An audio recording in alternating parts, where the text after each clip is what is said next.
ಮೀನಾಗೆ ಸಂಪಾದಕತ್ವದಲ್ಲಿ GMS news ಸಾಗರ ಸುತ್ತದ ಆಚೆ ಈಚೆ ಶುಕ್ರವಾರದ ನ್ಯೂಸ್ ಅಪ್ಡೇಟ್ಗೆ ತಮಗೆ ಸ್ವಾಗತ.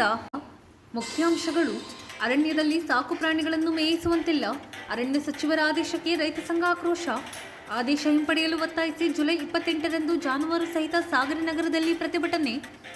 ಆದೇಶ ತಕ್ಷಣ ಹಿಂದಕ್ಕೆ ಪಡೆಯಲು ದಿನೇಶ್ ಶರವಾಳ, ರಮೇಶ್ ಕೆಳದಿ ಒತ್ತಾಯ. ಪೊಲೀಸ್ ಇಲಾಖೆಯಿಂದ ಮನೆ ಮನೆಗೆ ಪೊಲೀಸ್ ಆರಂಭ.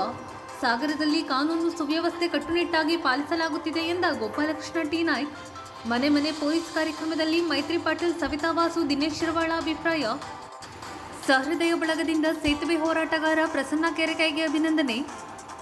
ಸರ್ಕಾರಿ ಆಸ್ಪತ್ರೆ ಬಗ್ಗೆ ಅಪಪ್ರಚಾರ ಮಾಡಬೇಡಿ, ಗುಣಮಟ್ಟದ ಆರೋಗ್ಯ ಸೇವೆ ನಮ್ಮಲ್ಲಿ ಸಿಗುತ್ತಿದೆ ಎಂದ ಶಾಸಕ ಬೇಳೂರು. ಈಗ ಸುದ್ದಿ ವಿವರ. ಸಾಕು ಪ್ರಾಣಿಗಳನ್ನು ಕಾಡಿಗೆ ಮೇಯಲು ಬಿಡಬಾರದು ಎನ್ನುವ ಅರಣ್ಯ ಸಚಿವರ ಹೇಳಿಕೆ ಅವೈಜ್ಞಾನಿಕವಾಗಿದೆ. ಸಚಿವರು ಮಾಡಿರುವ ಆದೇಶ ಹಿಂದಕ್ಕೆ ಪಡೆಯುವಂತೆ ಒತ್ತಾಯಿಸಿ ಜುಲೈ 28ರಂದು ಜಾನುವಾರುಗಳ ಸಹಿತ ರೈತ ಸಂಘದಿಂದ ನಗರದ ಪ್ರಮುಖ ಬೀದಿಗಳಲ್ಲಿ ಪ್ರತಿಭಟನಾ ಮೆರವಣಿಗೆ ಹಮ್ಮಿಕೊಳ್ಳಲಾಗಿದೆ ಎಂದು ರೈತ ಸಂಘದ ಜಿಲ್ಲಾಧ್ಯಕ್ಷ ದಿನೇಶ್ ಶರವಾಳ ತಿಳಿಸಿದರು. ಶುಕ್ರವಾರ ಸುದ್ದಿಗೋಷ್ಠಿಯಲ್ಲಿ ಅವರು ಮಾತನಾಡುತ್ತಿದ್ದರು. ರೈತ ಸಂಘದ ಜಿಲ್ಲಾ ಉಪಾಧ್ಯಕ್ಷ ರಮೇಶ್ ಕೆಳದಿ ಮಾತನಾಡಿದರು. ಗೋಷ್ಠಿಯಲ್ಲಿ ಡಾಕ್ಟರ್ ರಾಮಚಂದ್ರಪ್ಪ, ಚಂದ್ರು ಶಿರವಂತೆ, ಲಕ್ಷ್ಮಣ್ ಇನ್ನಿತರರು ಹಾಜರಿದ್ದರು. ಎಲ್ಲ ಆತ್ಮೀಯ ಮಾಧ್ಯಮ ಮಿತ್ರರು ಹಾಗೂ ಪತ್ರಿಕಾ ಮಿತ್ರರನ್ನ ಸ್ವಾಗತ ಮಾಡ್ತೇನೆ. ಈ ಒಂದು ಸುದ್ದಿಗೋಷ್ಠಿಯಲ್ಲಿ ಕರ್ನಾಟಕ ರಾಜ್ಯ ರೈತ ಸಂಘದ ಜಿಲ್ಲಾ ಉಪಾಧ್ಯಕ್ಷ ಆಗಿರ್ತಕ್ಕಂಥ ಶ್ರೀ ರಮೇಶ್ ಕೆಳದಿ ಅವರು ಹಾಗೂ ತಾಲೂಕು ಅಧ್ಯಕ್ಷ ಆಗಿರ್ತಕ್ಕಂಥ ರಾಮಚಂದ್ರಪ್ಪ ಮನಗಟ್ಟ ML ರವರು ಹಾಗೂ ನಮ್ಮ ಜಿಲ್ಲಾ ಖಜಾಂಚಿ ಆಗಿರ್ತಕ್ಕಂಥ ಚಂದ್ರು ಸಿರುವಂತೆ ಮತ್ತು ನಮ್ಮ ಪದಾಧಿಕಾರಿ ಆಗಿರ್ತಕ್ಕಂಥ ಲಕ್ಷ್ಮಣ್ ಲಂಡಿಗೇರಿ ಅವರು ಹಾಜರಿದ್ದಾರೆ. ಈ ಸುದ್ದಿಗೋಷ್ಠಿ ಕರೆದಿರ್ತಕ್ಕಂಥ ಉದ್ದೇಶ, ಈಗಾಗಲೇ ದಿನಾಂಕ 22/7/2025 ಕರ್ನಾಟಕ ರಾಜ್ಯ ಸರ್ಕಾರದ ಅರಣ್ಯ ಮಂತ್ರಿ ಮಾನ್ಯ ಈಶ್ವರ್ ಖಂಡ್ರೆ ಅವರು ಒಂದು ಆದೇಶವನ್ನು ಹೊರಡಿಸ್ತಾರೆ. ಕಾಡು ಮತ್ತು ಕಾಡಂಚಿನಲ್ಲಿ ಅಥವಾ ಅರಣ್ಯ ಪ್ರದೇಶದ ಒಳಗಡೆ, ರಾಜ್ಯದ ಎಲ್ಲಾ ಅರಣ್ಯ ಪ್ರದೇಶದ ಒಳಗಡೆ ಜಾನುವಾರುಗಳು ಅಥವಾ ಸಾಕು ಪ್ರಾಣಿಗಳ ಮೇಯಿಸುವುದನ್ನು ನಿರ್ಬಂಧ ಹೇರಿ ಆದೇಶ ಹೊರಡಿಸ್ತಾರೆ. ಅದಕ್ಕೆ ಅವರು ಕೆಲವು ಕಾರಣಗಳನ್ನ ಉಲ್ಲೇಖ ಮಾಡ್ತಾರೆ ಅವರ ಆದೇಶದಲ್ಲಿ. ಕಾಡಿನಲ್ಲಿ ಚಿಕ್ಕ ಪುಟ್ಟ ಸಸಿಗಳು ಜಾನುವಾರುಗಳ ತುಳಿತಕ್ಕೊಳಗಾಗಿ ನಾಶ ಆಗ್ತವೆ. ಹಾಗೆ ಚಿಕ್ಕ ಪುಟ್ಟ ಸಸಿಗಳನ್ನ ಜಾನುವಾರುಗಳು, ಸಾಕು ಪ್ರಾಣಿಗಳು ಅಂದ್ರೆ ಕುರಿ ಮೇಕೆಗಳು ಎಲ್ಲ ಸೇರಿ ತಿನ್ನೋದ್ರಿಂದ ಕಾಡಿನಲ್ಲಿ ವಾಸ ಮಾಡ್ತಕ್ಕಂಥ ಸಸ್ಯಾಹಾರಿ ಪ್ರಾಣಿಗಳಿಗೆ ಆಹಾರದ ಕೊರತೆ, ಮೇವಿನ ಕೊರತೆ ಉಂಟಾಗ್ತದೆ. ಕಾಡಿನ ಪ್ರಾಣಿಗಳಿಗೆ, ಕಾಡು ಪ್ರಾಣಿಗಳಿಗೆ ಸಾಕು ಪ್ರಾಣಿಗಳಿಂದ ಅಂದ್ರೆ ಊರಿನಿಂದ ಮೇಲಿಕ್ಕೆ ಹೋಗಿರ್ತಕ್ಕಂಥ ಸಾಕು ಪ್ರಾಣಿಗಳಿಂದ ಸಾಂಕ್ರಾಮಿಕ ರೋಗಗಳು ತಗುಲುವ ಸಾಧ್ಯತೆ ಇರ್ತದೆ. ಅವರು ಉಲ್ಲೇಖ ಮಾಡಿ ಕಾರಣ ಕೊಟ್ಟಿರ್ತಕ್ಕಂಥದ್ದು. ಹಾಗೆ ವನ್ಯಜೀವಿ ಪ್ರೇಮಿಗಳು ಹಾಗೂ ಪರಿಸರ ಪ್ರೇಮಿಗಳು ಈ ತರದ ಸಾಕು ಪ್ರಾಣಿಗಳು ಅರಣ್ಯದೊಳಗೆ ಮೇಯೋದನ್ನ ನಿರ್ಬಂಧಿಸಬೇಕು ಅಂತೇಳಿ ಕೋರಿಕೆಯನ್ನ ಇಟ್ಟಿದ್ದ ಉಲ್ಲೇಖ ಮಾಡಿದ್ದಾರೆ. ಅಂದ್ರೆ ಅವ್ರ ಕೋರಿಕೆ ಮೇರೆಗೆ. ಹಾಗೆ ಇತ್ತೀಚೆಗೆ ಒಂದು ಪ್ರಕರಣ ನಡೀತು, ಹುಲಿಗೆ ವಿಷ ಹಾಕಿರ್ತಕ್ಕಂಥದ್ದು. ಆ ಪ್ರಕರಣವನ್ನು ಕೂಡ ಅವರು ಉಲ್ಲೇಖ ಮಾಡಿದ್ದಾರೆ. ರೈತರು ಅವರ ಜಾನುವಾರುಗಳಿಗೆ ಸಮಸ್ಯೆ ಆದಾಗ ಕಾಡು ಪ್ರಾಣಿಗಳ ಮೇಲೆ ಈ ರೀತಿಯ ದ್ವೇಷ ತೀರಿಸ್ಕೊಳ್ಬಹುದು ಅಂತ ಹೇಳಿ. ಹಾಗೆ ಇತ್ತೀಚೆಗೆ ತಮಿಳುನಾಡಿನಲ್ಲಿ ಈ ಸಾಕು ಪ್ರಾಣಿಗಳು ಕಾಡೋಳು ಮೇಯೋ ವಿಚಾರದಲ್ಲಿ ಮದ್ರಾಸ್ ಹೈಕೋರ್ಟ್ ಇತ್ತೀಚಿನ ಒಂದು ತೀರ್ಪು ಕೊಟ್ಟಿರ್ತಕ್ಕಂಥದ್ದನ್ನು ಕೂಡ ಅವರು ಉಲ್ಲೇಖ ಮಾಡಿ ಈ ಎಲ್ಲಾ ವಿಚಾರಗಳನ್ನ ಇಟ್ಕೊಂಡು ರಾಜ್ಯದ ಎಲ್ಲಾ ಅರಣ್ಯ ಪ್ರದೇಶದೊಳಗೆ ಜಾನುವಾರುಗಳು, ಕುರಿ, ಮೇಕೆ ಏನೇ ಇದ್ರು ಸಾಕು ಪ್ರಾಣಿಗಳನ್ನು ಕೂಡ ಅರಣ್ಯ ಪ್ರದೇಶದೊಳಗಡೆ ಮೇಯೋದನ್ನ ನಿರ್ಬಂಧಿಸಬೇಕು ಅಂತ ಹೇಳಿ ತಮ್ಮ ಇಲಾಖೆ ಎಲ್ಲಾ ಕಚೇರಿಗಳಿಗೆ ಆದೇಶವನ್ನು ರವಾನೆ ಮಾಡಿದ್ದಾರೆ. ನಾವು ಈ ಎಲ್ಲಾ ವಿಚಾರಗಳನ್ನ 3-4 ದಿನದಿಂದ ಚರ್ಚೆ ಮಾಡಿದ್ದೇವೆ. ಇವರು ಉಲ್ಲೇಖ ಮಾಡಿರ್ತಕ್ಕಂಥ ಯಾವ ಒಂದು ಅಂಶದಿಂದಲೂ ಕೂಡ ಅರಣ್ಯಕ್ಕೆ ಯಾವುದೇ ರೀತಿಯ ತೊಂದರೆ ಆಗೋದಿಲ್ಲ. ಯಾಕೆಂತಂದ್ರೆ ಕಾಡಿನೊಳಗೆ ಜಾನುವಾರುಗಳು ಇವತ್ತು ನಿನ್ನೆಯಿಂದ ಮೇಯ್ತಾ ಇಲ್ಲ. ರಾಜರು ಮಹಾರಾಜರ ಕಾಲದಿಂದ ನೂರಾರು ವರ್ಷಗಳ ಇತಿಹಾಸ ಇದೆ, ಸಾವಿರಾರು ವರ್ಷಗಳ ಇತಿಹಾಸ ಇದೆ ಕಾಡಿನೊಳಗೆ ಜಾನುವಾರು ಮೇಯ್ಲಿಕ್ಕೆ. ಹಾಗಾಗಿ ಇಲ್ಲಿವರೆಗೂ ಕೂಡ ಜಾನುವಾರುಗಳಿಂದ ಯಾವುದೇ ರೀತಿಯ ಕಾಡು ನಾಶ ಆಗ್ಲಿಲ್ಲ, ಬದಲಾಗಿ ಕಾಡು ಸಂವರ್ಧನೆ ಆಗಿದೆ. ಅವು ಕಾಡಲ್ಲಿ ಹೋಗ್ಲಿಲ್ಲ ಅಂದ್ರೆ ಹುಲ್ಲುಗಾವಲು ಜಾಸ್ತಿ ಆಗ್ತದೆ, ಜಾನುವಾರು ಮೇಲಿಲ್ಲ ಅಂದ್ರೆ ಬೇಸಿಗೆ ಸಂದರ್ಭದಲ್ಲಿ ಬೆಂಕಿ ಬೀಳ್ತಕ್ಕಂತ ಅಪಾಯ ಹೆಚ್ಚಿರ್ತದೆ. ಮತ್ತೆ ಜಾನುವಾರುಗಳು ಅಲ್ಲಿ ಓಡಾಡೋದ್ರಿಂದ ಮಣ್ಣು ಹಗುರವಾಗ್ತದೆ, ಫಲವತ್ತತೆ ಆಗ್ತದೆ, ಜಾನುವಾರುಗಳು ಗೊಬ್ಬರವನ್ನು ಉತ್ಪತ್ತಿ ಮಾಡ್ತವೆ ಸಗಣಿ ಹಾಕೋದ್ರ ಮುಖಾಂತರ. ಈ ಎಲ್ಲಾ ಅಂಶಗಳನ್ನ ಒಳಗೊಂಡು ಕಾಡು ಸಮೃದ್ಧವಾಗಿ ಜಾನುವಾರುಗಳು ಕಾಡಿನೊಳಗೆ ಹೋಗೋದ್ರೆ ಬೆಳೀತದೆ. ಹಾಗೆ ಅರಣ್ಯ ಇವತ್ತು ಕ್ಷೀಣಿಸ್ಲಿಕ್ಕೆ ಕಾರಣ ಮತ್ತೊಂದಿದೆ. ಇವತ್ತು ಸಾವಿರಾರು ಹೆಕ್ಟೇರ್ ಪ್ರದೇಶದಲ್ಲಿ ನಡುತೋಪುಗಳು ನಿರ್ಮಾಣ ಮಾಡಿರ್ತಕ್ಕಂತ ವಿಚಾರ. ಅರಣ್ಯ ಇಲಾಖೆ ಸಾವಿರಾರು ಹೆಕ್ಟೇರ್ ಪ್ರದೇಶದಲ್ಲಿ ನಡುತೋಪನ್ನ ನಿರ್ಮಾಣ ಮಾಡಿ ಒಂದು ರೀತಿಯ ಉದ್ಯಮವನ್ನಾಗಿ, ಅರಣ್ಯ ಇಲಾಖೆಯನ್ನ ಒಂದು ಟಿಂಬರ್ ಉದ್ಯಮವನ್ನಾಗಿ ಮಾರ್ಪಾಡು ಮಾಡಿರ್ತಕ್ಕಂಥದ್ದು. ದಯವಿಟ್ಟು ಸರ್ಕಾರ ಎಚ್ಚೆತ್ಕೊಳ್ಬೇಕು. ಎಲ್ಲ ನಡುತೋಪುಗಳನ್ನ ಕೂಡ ಕಟಾವು ಮಾಡಿ ನೈಸರ್ಗಿಕ, ಬಹಳ ದೊಡ್ಡ ವಿಚಾರ, ಶರಾವತಿ ಪಂಪ್ ಸ್ಟೋರೇಜ್ ಯೋಜನೆ ಶಿವಮೊಗ್ಗ ಜಿಲ್ಲೆ ಸಾಗರ ತಾಲೂಕಿನ ಜೋಗ ಪ್ರದೇಶದಲ್ಲಿ ಸುಮಾರು 200-300 ಎಕರೆ ಜಾಗ ಅರಣ್ಯ ಪ್ರದೇಶದೊಳಗಡೆ ಇವತ್ತು ಈ ಕಾಮಗಾರಿ ಆರಂಭ ಆಗ್ತದೆ. ಅದಕ್ಕೆ DPR ಕೂಡ ತಯಾರಾಗಿ ಇರ್ತಕ್ಕಂಥದ್ದು. ಸುಮಾರು 14,500 ಮರಗಳನ್ನ ನಾಶ ಮಾಡಬೇಕಾಗಬಹುದು ಅಂತೇಳಿ ಅವ್ರ ಅಂಕಿಅಂಶ ಹೇಳ್ತದೆ. ನಾವೆಲ್ಲ ಪರಿಸರವಾದಿಗಳ ಜೊತೆ ಚರ್ಚೆ ಮಾಡಿದ್ದನ್ನ ಯೋಚನೆ ಮಾಡಿ ಸುಮಾರು 2.5 ಲಕ್ಷ ಮರಗಳು ಹೋಗ್ತದೆ, ಸಣ್ಣ ಸಣ್ಣ ಸಸಿಗಳು ಸೇರಿ. ಈ ಒಂದು 8,500 ಕೋಟಿಯ ಯೋಜನೆ ಇದಾಗಿದ್ದು, ಇದರಿಂದ ಕಾಡು ನಾಶ ಆಗೋದಿಲ್ಲ ಅನ್ನೋ ರೀತಿಯಲ್ಲಿ ಇವತ್ತು ಅರಣ್ಯ ಇಲಾಖೆಯು ಕೂಡ, ಅರಣ್ಯ ಸಚಿವರು ಕೂಡ ಯಾವುದೇ ರೀತಿಯ ತಗಾದೆ ತೆಗೆದಿಲ್ಲ. ಪರಿಸರವಾದಿಗಳು ಕೂಡ ಈ ವಿಚಾರದಲ್ಲಿ ಮೌನ ವಹಿಸಿದ್ದಾರೆ. ಹಾಗಾಗಿ ಇಲ್ಲಿ ಅಡವೆ ಹಣದ ವಾಸನೆ ಕಾಣ್ತಾ ಇದೆ. ಹಾಗಾಗಿ ಇಂಥ ಯೋಜನೆಗಳಿಗೆ ಸರ್ಕಾರ ಯಾವುದೇ ರೀತಿಯ ಅರಣ್ಯ ಇಲಾಖೆ ತಡೆಯೊಡ್ಡೋದಿಲ್ಲ. ಅದೇ ಉಳುಗಲ್ಲಲ್ಲಿ ಇವತ್ತಿನವರೆಗೂ ವಿದ್ಯುತ್ ಇಲ್ಲ. ಅವರಿಗೆ ಅಲ್ಲಿ ಮುಳುಗಡೆ ಆಗಿರ್ತಕ್ಕಂಥ ಜನ, ಎಲ್ಲಿ ಶರಾವತಿ ಮುಳುಗಡೆ ಸಂತ್ರಸ್ತರವರು, ಇವತ್ತಿನವರೆಗೂ ಅವರಿಗೆ ವಿದ್ಯುತ್ ಕೊಡೋ ವಿಚಾರದಲ್ಲಿ ಅರಣ್ಯ ಇಲಾಖೆ ತಗಾದೆ ತೆಗೆದು ಅವರನ್ನ ಇವತ್ತು ಕತ್ಲಲ್ಲಿಟ್ಟಿರ್ತಕ್ಕಂಥದ್ದು. ಈ ತರದ ವಿಚಾರದಲ್ಲಿ ನಮಗೆ ಸಂಪೂರ್ಣ ವಿರೋಧ ಇದೆ. ಸರ್ಕಾರದ ಈ ನಡವಳಿಕೆಗಳು ಬದಲಾಗಬೇಕು. ಮಾನ್ಯ ಮುಖ್ಯಮಂತ್ರಿಗಳು ಅರಣ್ಯ ಸಚಿವರಿಗೆ ಸರಿಯಾದ ರೀತಿಯಲ್ಲಿ ಸೂಚನೆಯನ್ನ ಕೊಡಬೇಕು. ಪದೇ ಇವತ್ತು ಅರಣ್ಯ ಸಚಿವರ ಕೆಲವು ನಿರ್ಧಾರಗಳು ಸರ್ಕಾರವನ್ನ ಮುಜುಗರಕ್ಕೆ ಈಡು ಮಾಡ್ತಾ ಇದೆ ಅಂತ ಹೇಳಲಿಕ್ಕೆ ಬಯಸ್ತೇನೆ. ಹಾಗೆ ಈ ಕೂಡಲೇ ಅವರು ಈ ಆದೇಶವನ್ನ ವಾಪಸ್ ಪಡಿಬೇಕು ಅಂತ ಹೇಳಿ ನನ್ನ ಒತ್ತಾಯ, ನಮ್ಮ ಸಂಘಟನೆಯ ಒತ್ತಾಯ. ಕರ್ನಾಟಕ ರಾಜ್ಯ ರೈತ ಸಂಘ ರಾಜ್ಯಾದ್ಯಂತ ಈ ವಿಚಾರವನ್ನ ಗಂಭೀರವಾಗಿ ಪರಿಗಣಿಸಿದೆ. ಮತ್ತೆ ಈ ವಿಚಾರದಲ್ಲಿ ನಾವು ವಾಪಸ್ ಪಡಿಲಿಲ್ಲ ಅಂತ ಅಂದ್ರೆ ಹೋರಾಟಕ್ಕೆ ಮುಂದಾಗ್ತೇವೆ. ಈಗ ಆಲ್ರೆಡಿ ನಮ್ಮ ನಾಯಕರುಗಳ ಜೊತೆ ನಿನ್ನೆ ಒಂದು ಸುತ್ತಿನ ಮಾತುಕತೆ ಚರ್ಚೆ ನಡೆದಿದೆ. ಈಗ ಒಂದು ತೀರ್ಮಾನಕ್ಕೆ ಬಂದು ನಿಮ್ಮ ಮುಖಾಂತರ ಇಡೀ ರಾಜ್ಯದ ರೈತರಿಗೆ ಈ ಹೋರಾಟದಲ್ಲಿ ಕರೆ ಕೊಡ್ಲಿಕ್ಕೆ ಬಂದಿದ್ದೇವೆ. ಎಲ್ಲಾ ಭಾಗದಲ್ಲಿ ಸಾಧ್ಯವಾದಷ್ಟು ಕೂಡ ಈ ಆದೇಶವನ್ನ ನಾವು ಪ್ರತಿರೋಧ ತೋರಬೇಕು, ಪ್ರತಿಭಟಿಸಬೇಕು ಅಂತ ಹೇಳಿ. ಹಾಗೆ ಸಾಗರದಲ್ಲಿ ಕೂಡ 28/7/2025 ಸೋಮವಾರ ಬರ್ತದೆ. ಅವತ್ತು ನಾವು ಯಾವ ಕಾರಣಕ್ಕೆ ಜಾನುವಾರುಗಳು ಮತ್ತೆ ನಾವು ಕಾಡಿನೊಳಗೆ ಹೋಗಬಾರ್ದು ಅಂತ ಹೇಳಿ ಅವರು ಉಲ್ಲೇಖ ಮಾಡಿದ್ದಾರೆ. ಮತ್ತೆ ನಾವು ಎಲ್ಲಿ ಹೋಗಬೇಕು ಅನ್ನೋ ಪ್ರಶ್ನೆ ಕೇಳಲಿಕ್ಕೆ, ಎಲ್ಲಿ ಹೋಗ್ಬೇಕು, ನಾವು ಮೇಲಿಕ್ಕೆ ಎಲ್ಲಿ ಹೋಗ್ಬೇಕು ಅಂತ ಪ್ರಶ್ನೆ ಕೇಳಲಿಕ್ಕೆ ನಾವು ನಗರ ಪ್ರದೇಶಕ್ಕೆ ನಾವು ಮತ್ತೆ ನಮ್ಮ ಜಾನುವಾರುಗಳು ಬರ್ತಾ ಇದ್ದೇವೆ. ನಗರದ ಎಲ್ಲಾ ಬೀದಿಗಳಲ್ಲಿ ಮೆರವಣಿಗೆ ಮುಖಾಂತರ ಬಂದು ಡೆಪ್ಟಿ ಕನ್ಸರ್ವೇಟರ್ ಆಫ್ ಫಾರೆಸ್ಟ್ ಆಫೀಸ್ಗೆ ನಾವು ಹೋಗಲಿದ್ದೇವೆ. ಅಲ್ಲಿ ಹೋಗಿ ನಮ್ಮ ಒತ್ತಾಯವನ್ನ ಮಾಡ್ತೇವೆ. ಹೆಚ್ಚು ಕಡಿಮೆ ಸಾಕಷ್ಟು ಜಾನುವಾರು ಸಂಖ್ಯೆ, ನಮ್ಮ ಸಾಂಕೇತಿಕವಾಗಿ ಹೋರಾಟ ಇರ್ತದೆ. ಅವರು ಇದಕ್ಕೆ ಏನು ಪ್ರತಿಕ್ರಿಯೆ ಕೊಡ್ಲಿಲ್ಲ, ಅವರ ಆದೇಶವನ್ನು ವಾಪಸ್ಸು ಪಡಿಲಿಲ್ಲ ಅಂದ ಪಕ್ಷದಲ್ಲಿ ತಾಲೂಕಿನ ಎಲ್ಲ ಮೂಲೆಯಿಂದ ಜಾನುವಾರುಗಳನ್ನ ಕರೆತಂದು ಇಡೀ ಸಾಗರ ನಗರವನ್ನ ಸ್ತಬ್ಧ ಮಾಡತಕ್ಕಂತ ಹೋರಾಟಕ್ಕೆ ನಾವು ಕರೆ ಕೊಡಬೇಕಾಗ್ತದೆ ಅನ್ನೋ ಎಚ್ಚರಿಕೆಯನ್ನ ನಾವು ಕೊಡ್ತೇವೆ. ಹಾಗೆ ಇವತ್ತು ವಿರೋಧ ಪಕ್ಷದವರು ಎಲ್ಲೋ ಒಂದು ಪತ್ರಿಕೆ ಹೇಳಿಕೆ ಕೊಟ್ಟು ನನ್ನ ಜವಾಬ್ದಾರಿ ಮುಗಿತು ಅಂತ ಹೇಳಿ ಮಾಜಿ ಶಾಸಕ ಸಚಿವರು ಮತ್ತೆ ಅವರ ಮುಖಂಡರುಗಳು ಸುಮ್ಮನೆ ಕೂರ್ತಕ್ಕಂಥದ್ದು ಕೂಡ ಅಲ್ಲ. ಇಂಥ ಸಂದರ್ಭದಲ್ಲಿ ಗಂಭೀರವಾಗಿ ಅದನ್ನ ತೆಗೆದುಕೊಂಡು ಹೋರಾಟ ಮಾಡಬೇಕು. ಅಧಿಕಾರ ಇದ್ದಾಗ ಮಾತ್ರ ಜನಪರವಾಗಿ ಕೆಲಸ ಮಾಡ್ಬೇಕು ಅಂತ ಏನಿಲ್ಲ. ಅಧಿಕಾರ ಇಲ್ಲದೆ ಇದ್ರು ಕೂಡ ಸದಾ ಜನರ ಪರವಾಗಿ ನಿಲ್ಬೇಕು ನೀವೆಲ್ಲ. ಯಾಕಂದ್ರೆ 2-3 ಬಾರಿ ನಿಮ್ಮನ್ನ ಜನ ಆಯ್ಕೆ ಮಾಡಿರ್ತಾರೆ. ಪತ್ರಿಕೆ ಹೇಳಿಕೆಗೆ ಸೀಮಿತ ಆಗದೆ ಈ ಹೋರಾಟದಲ್ಲಿ ತಾವೆಲ್ಲರೂ ಕೂಡ ಭಾಗವಹಿಸಬೇಕು. ಕರ್ನಾಟಕ ರಾಜ್ಯದ ಅರಣ್ಯ ಸಚಿವರಾದ ಈಶ್ವರ ಬಿ ಖಂಡ್ರೆ ಅವರು ನಾಡಿನ ಒಂದು ಸಾಕು ಪ್ರಾಣಿಗಳನ್ನ, ಜಾನುವಾರುಗಳನ್ನ ಕಾಡಿಗೆ ಮೇಯಿಸುವ ನಿರ್ಬಂಧದ ಕುರಿತು ಸರ್ಕಾರದ ಆದೇಶದ ವಿರುದ್ಧ ಇವತ್ತು ಹೆಚ್ಚು ಮಾತನಾಡಿದ್ದಾರೆ. ಹಾಗೂ ರೈತ ಸಂಘ ಮುಂದೇನು ಹೋರಾಟ ಮಾಡಬೇಕು ಅನ್ನೋದು ಇವತ್ತು ಪ್ರಸ್ತಾಪನೆ ಮಾಡಿದ್ದಾರೆ. ನಿಜವಾಗ್ಲೂ ಇವತ್ತೇನು ಈಶ್ವರ್ ಖಂಡ್ರೆ ಅವರ ಆದೇಶ ಇವತ್ತು ರೈತರಿಗೆ ಅಲ್ಲ ಮತ್ತು ಹೈನುಗಾರಿಕೆಯನ್ನು ನಂಬಿ ಜೀವನ ಮಾಡುತ್ತಿರುವಂತಹ ರೈತಾಪಿ ಕುಟುಂಬಗಳಿಗೆ ಒಂದು ಮರ್ಮಾಘಾತವನ್ನು ಇವತ್ತು ಉಂಟು ಮಾಡ್ತಾ ಇದೆ.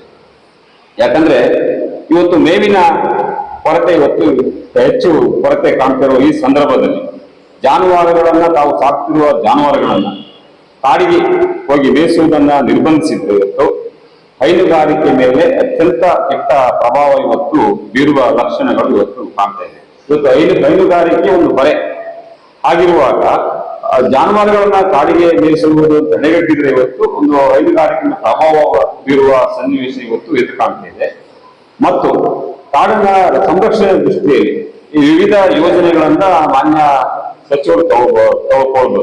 ಆದರೆ ಇಂಥ ಈ ಬಾಲಿಸತನ ಹೇಳಿಕೆಗಳು ಹಾಸ್ಯಾಸ್ಪದ ಹೇಳಿಕೆಯನ್ನ ಕೊಡುವುದನ್ನು ನಿಲ್ಲಿಸಬೇಕಾಗುತ್ತೆ. ಮಾನ್ಯ ಸಚಿವರು, ನಮ್ಮ ಮುಖ್ಯಮಂತ್ರಿಗಳು ಸಚಿವರಿಗೆ ಕಿವಿ ಮಾತನ್ನು ಹೇಳಬೇಕು.